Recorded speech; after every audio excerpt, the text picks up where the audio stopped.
Hello, everybody, and welcome to another Cerebral Book Chat.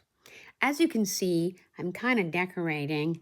I've kind of been decorating my apartment today. I've got my Merry and Bright. I've got a kind of a brand new nativity scene, which I think is really cool, that I got from Amazon that I like, and my Christmas hat, which has lost one of the stickers.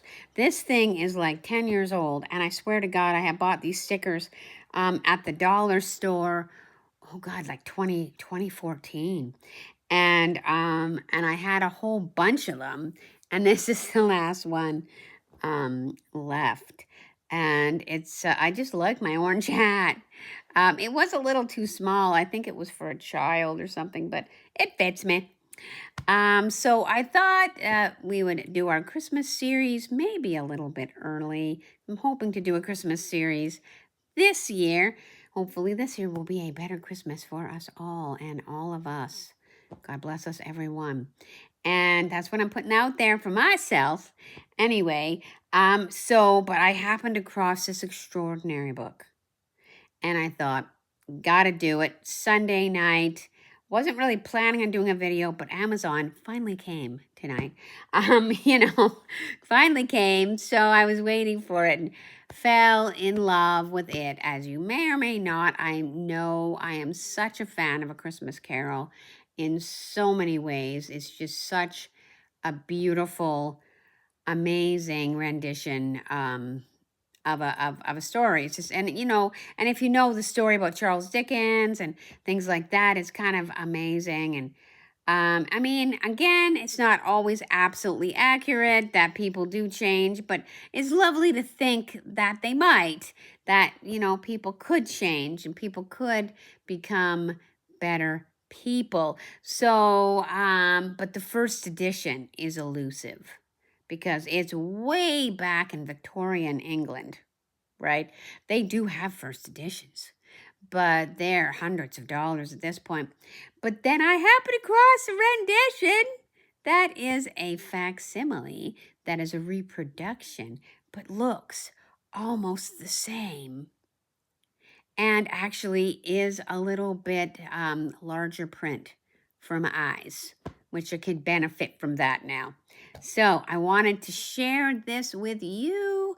Got this off the Amazon and start off a Christmas series. Right. Okay, get ready, everybody. Boom. Look at that. That is the original cover. Hello. Yeah, it looks like that. That's the way it used to look. It was originally, I think it was a cereal in like the newspapers, because their newspapers are fairly new. And then I think then they bound it in a book. Like I think you would, Charles Dickens would actually write it. Like, back in the day, newspapers were really a big deal. I can remember even when I was much younger and, you'd go. I mean, there were things in papers you would wait. There'd be like cereals and you would wait for them. Or there'd be like, different parts of a story and you would buy the paper. Everybody bought the paper. My God, my mom bought both of the papers for a while. We had two papers at the Vancouver area where we lived around, sort of. And people bought the paper. And you read the paper, especially the Sunday paper, for example. So, but nobody does that now. I don't know anybody that does that. But anyway, they did bind it up into an actual book.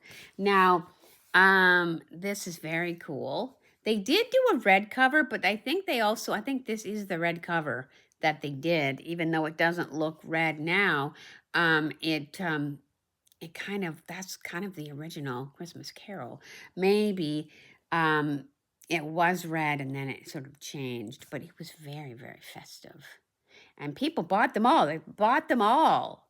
Like he was quite, Dickens was quite the writer, And then you look at the back here, of course, that's a picture of him. He actually came to the United States and did a lot of speaking engagements and things like that. Very, very cool. I don't know if he ever came to Canada, which is where I am. I hope he would have, but I don't know if he did. Anyway, let's read the back, shall we? Charles Dickens, 1812 to 1870, was a British novelist who is widely regarded as one of the greatest of writers of the English language. He was prolific, publishing more than a dozen novels and numerous short stories, essays, and articles during his lifetime. So there he is. So that is definitely the Victorian era for Queen Victoria, obviously. A Christmas Carol is a novella, which is like a small novel, by Charles Dickens, first published in 1843. It tells the story of Ebeneezer Scrooge, a miserly old man who was visited by the ghost of his former business partner, Jacob Marley, on Christmas Eve. Marley warns Scrooge that he will be visited by 3 ghosts, or spirits, whatever you want to call them, each representing a different time period of Scrooge's life. These ghosts show Scrooge the error of his ways and help him to eventually become a kinder, more generous person. The story is a poignant reminder of the true meaning of Christmas and the importance of kindness and generosity towards others. Which is true, although I gotta admit now that I'm older, I can kind of see Scrooge's point a little bit. When, the people are coming and asking him for money, and he's like, work all your life to make money, and they want you to give it away. Kind of understand that now that I have money. So, but I'm also very, very generous too. So, but you got to be generous to yourself as well. So here we are, A Christmas Carol. Isn't that beautiful? I thought instead of reading the first one, because what I do, I have a tradition, is every year I try and read the first stave 1, better than I did the year before. And I think I do a pretty good job, actually, with that. But I thought, you know what, I'm going to change it up this year. I'm going to change it up, and I'm going to do stave 3, I think, which is the second ghost, which is the ghost of Christmas present. Who's my favorite ghost? My favorite ghost is the second ghost. So maybe you didn't know that, but you do now. So I thought I'd read stave 3 for everybody because it is very much a cerebral book chat kind of topic, and the original drawings. I don't know if he did them, but the original drawings are in the book too. So this is literally from 1843, everybody. And so I believe it's stave 3. Just got to find it. Here it is. Now, I'm not going to read all of it because it's kind of cut up a little bit into like a couple of chunks, but I thought that I would read it when the ghost comes in, when the ghost actually comes in. And sort of start there and see where we are. Okay. Oh, can everybody see me? I'm kind of doing a different thing with the camera. So hopefully you can. Okay. Here we go. We're going to see what we can do. And I got my handy dandy water because, I get my dry mouth. So we got that too. Okay. Come in. Come in and know me better, man. Scrooge entered timidly, hung his head before the spirit. He was not the dogged Scrooge he had been. And though the spirit's eyes were clear and kind, he did not like to meet them. I am the ghost of Christmas present, said the spirit. Look upon me. Scrooge reverently did so.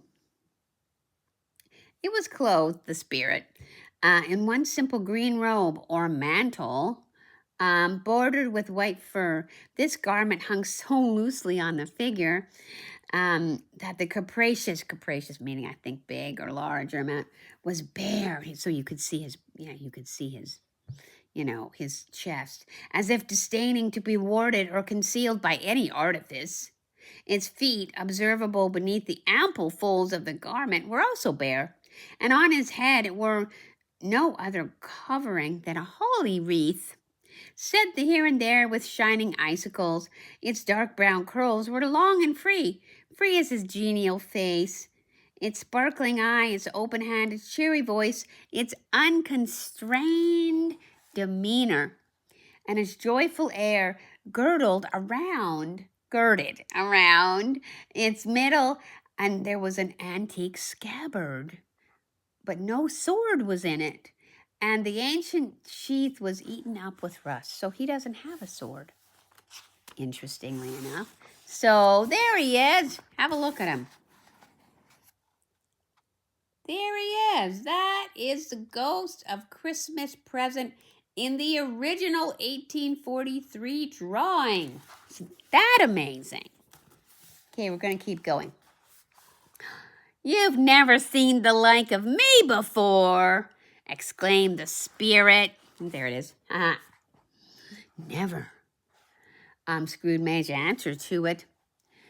Have never walked forth with the younger members of my family? Meaning, for I am very young, my elder brothers, born these later years? Pursued the phantom. I don't think I have, said Scrooge. I am afraid I have not. How many brothers have you had, spirit? More than 1,800, said the ghost. A tremendous family to provide for, muttered Scrooge. The Ghost of Christmas Present rose. Spirit, said Scrooge submissively, conduct me where you will. I went forth last night on compulsion and learned a lesson which is working now.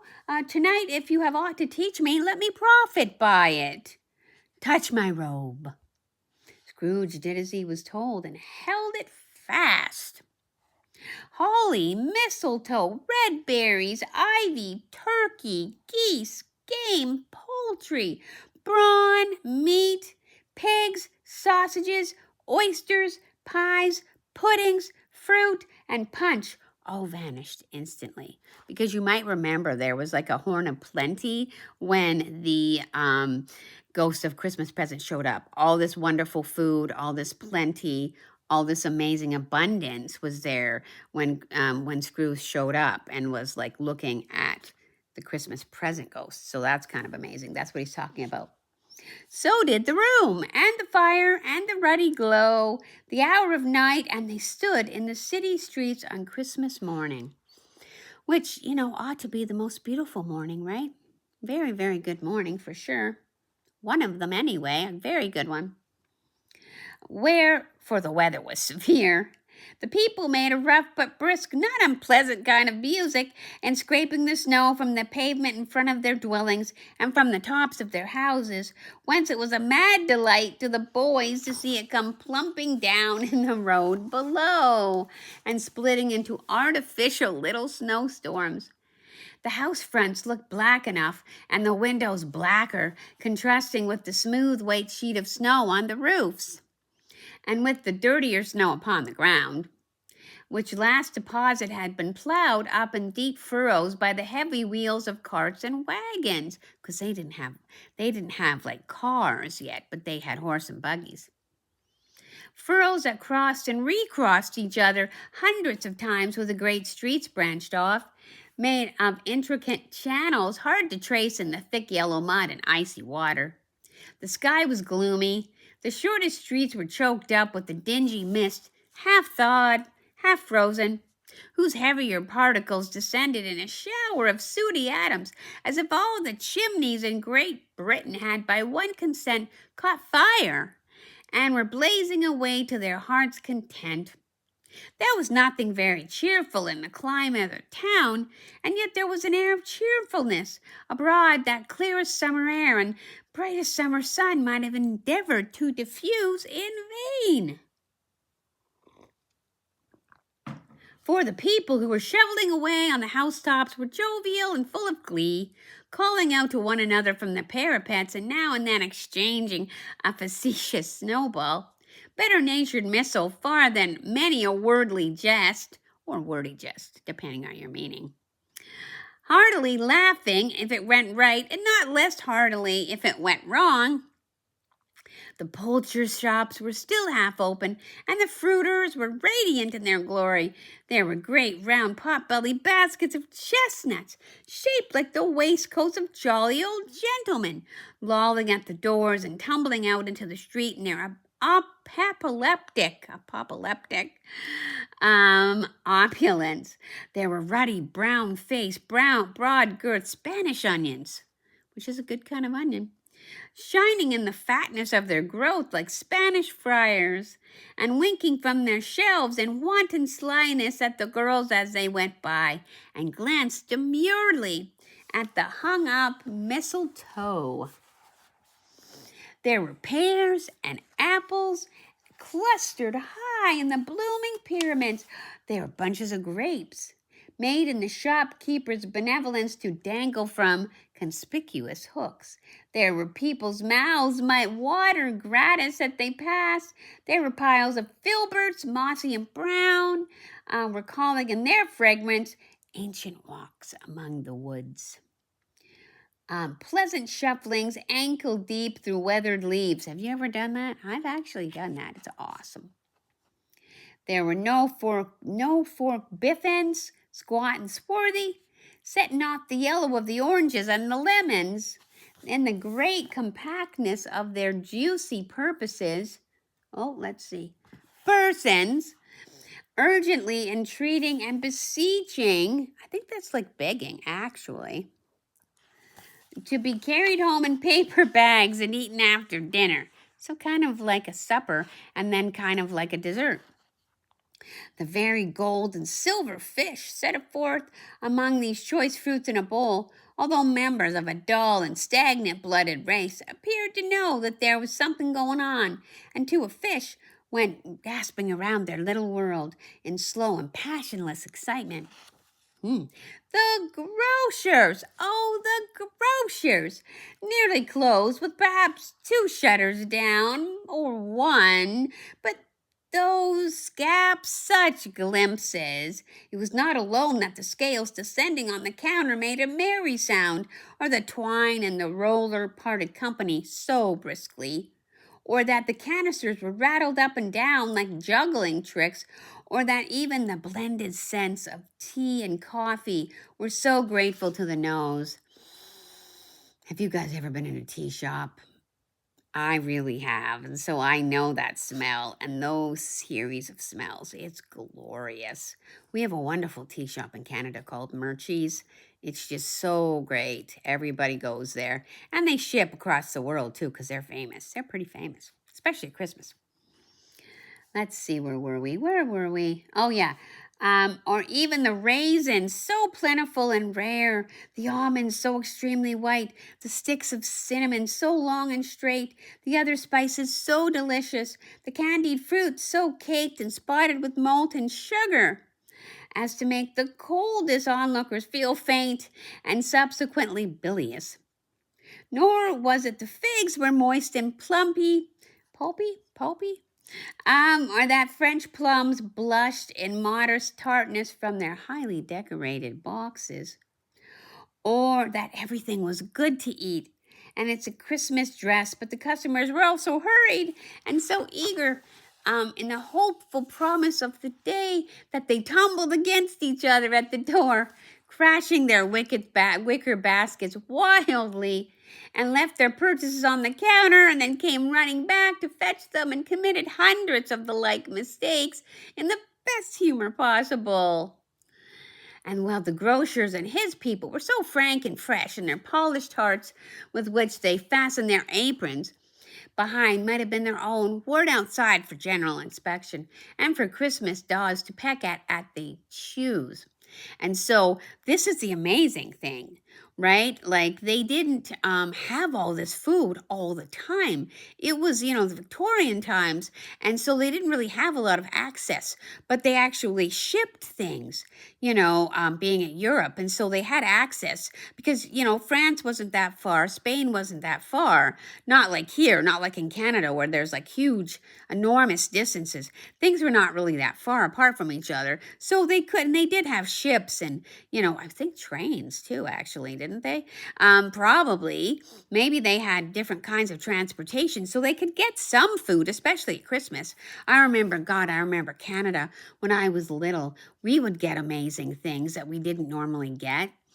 That we don't get anymore, like these wonderful Japanese oranges that were just the most amazing Christmas treat. I know my mom loved them. Well, it's sad because they don't have them anymore. They became too expensive. And even if you were willing to buy them, even if you were willing to spend the money, the grocers couldn't bring them in because they were so rare and so delicate that they didn't last very long. But it was a beautiful thing. Well, we had it. So where were we people? Oh, okay. Soon the steeples called good people all to church and chapel, and away they came, flocking through the streets in their best clothes and with their gayest faces. Again, this was the 1800s, so it means something different, and many people went to church. It's not like now, most everybody went to church. And in the same time there emerged from the scores of by streets and lanes and nameless turnings innumerable people carrying their dinner to the bakers' shops. The sight of these poor revelers appeared to interest the spirit very much, for he stood with Scrooge beside him in the baker's doorway, taking off the covers as their bearers passed, sprinkled incense on their dinners from his torch. And it was very uncommon kind of torch, for once or twice when there was angry words between some dinner carriers who jostled each other, he shed a few drops of water on them from it, and their good humor was restored directly, for they said it was a shame to quarrel on Christmas Day. And so it was. God love it. So it was. And we need to remember that, people. We need to remember that. In time the bells ceased, and the bakers were shut up, and yet there was a genial shadowing forth of all these diners and progress of their cooking, and in the thaw blotch of wet above each baker's oven, where the pavement smoked as if the stones were cooking too. Is there a particular flavor in what you sprinkle from your torch? Asked Scrooge. So Scrooge just asked a question. There is. My own. Would it apply to any kind of dinner on this day? Asked Scrooge. To any kindly given, to a poor one most. Well, why to a poor one most? Because it needs it most.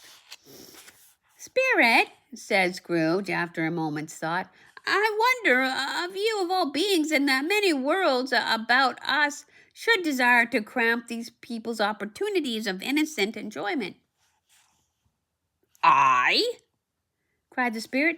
You would deprive them of their means of dining every seventh day, often the only day on which they're said to dine at all, said Scrooge. Wouldn't you?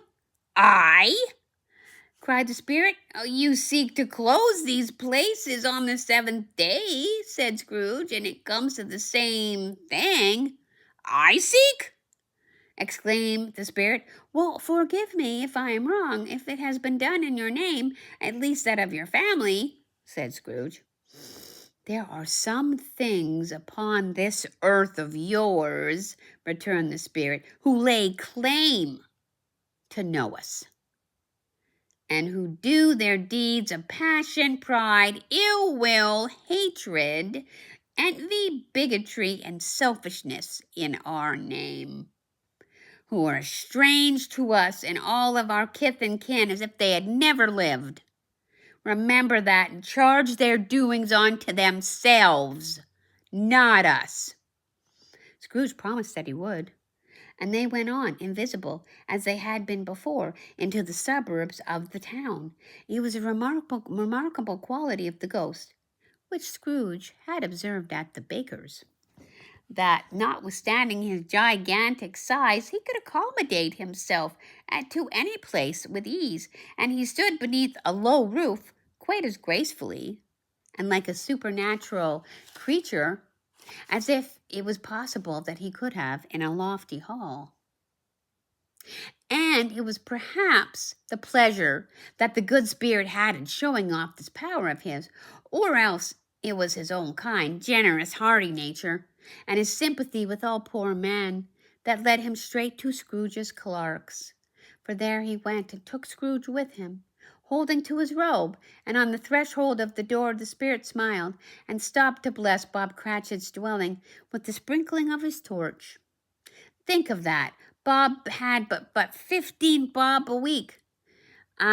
He pocketed on Saturdays but 15 copies of his Christian name, and yet the ghost of Christmas present blessed his four-roomed house.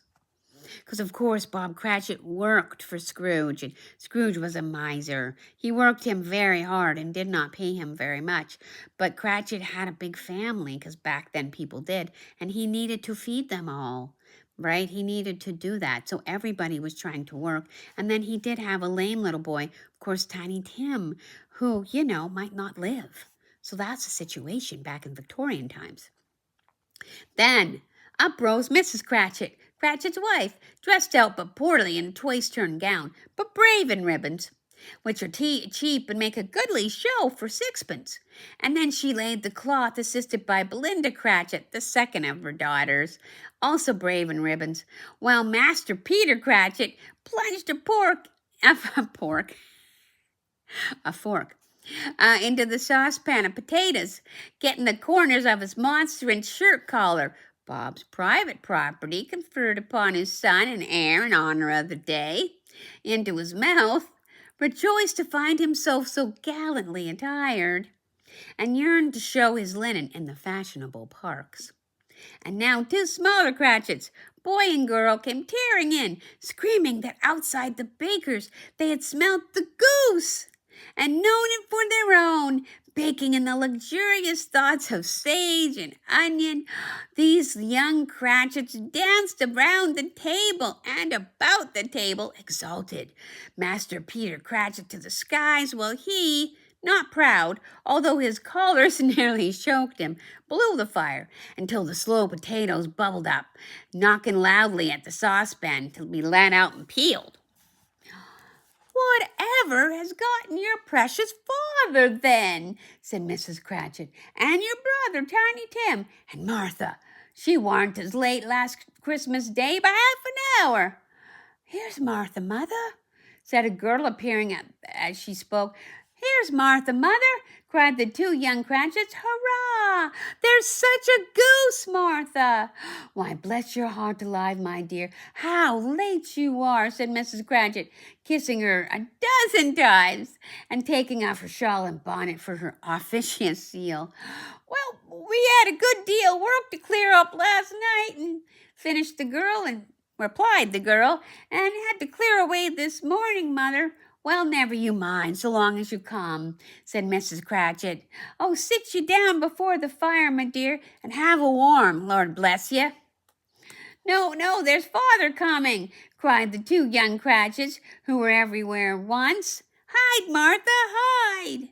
So Martha hid herself, and in came little Bob, the father, and then at least 3 feet of comforter, kind of like a scarf, exclusive of the fringe, hanging down before him, and his threadbare clothes darned up and brushed to look seasonable, and Tiny Tim upon his shoulder. Alas for Tiny Tim, he bore a tiny little crutch, and he had limbs supported by an iron frame. "Why, where's our Martha?" cried Bob Cratchit, looking round. I personally don't like this part because I think they're mean to him, but it all works out in the end. "Not coming," said Mrs. Cratchit. "Not coming?" said Bob, with a sudden declension in his high spirits, for he had been Tim's blood horse all the way home from church, and he had come home rampant. "Not coming upon Christmas Day?" Martha didn't like him to see him disappointed, even if it was only in joke, so she came out prematurely from behind the closet door and ran into his arms, while the 2 young Cratchits hustled Tiny Tim and bore him off to the wash house, that he might hear the puddin' singing in the copper. "And how did Tiny Tim behave?" asked Miss Cratchit, whom she rallied Bob on his credulity, and Bob had hugged his daughter to his heart's content. "As good as gold," said Bob, "and better. Somehow he gets thoughtful, sitting by himself so much, and thinks the strangest things you ever heard.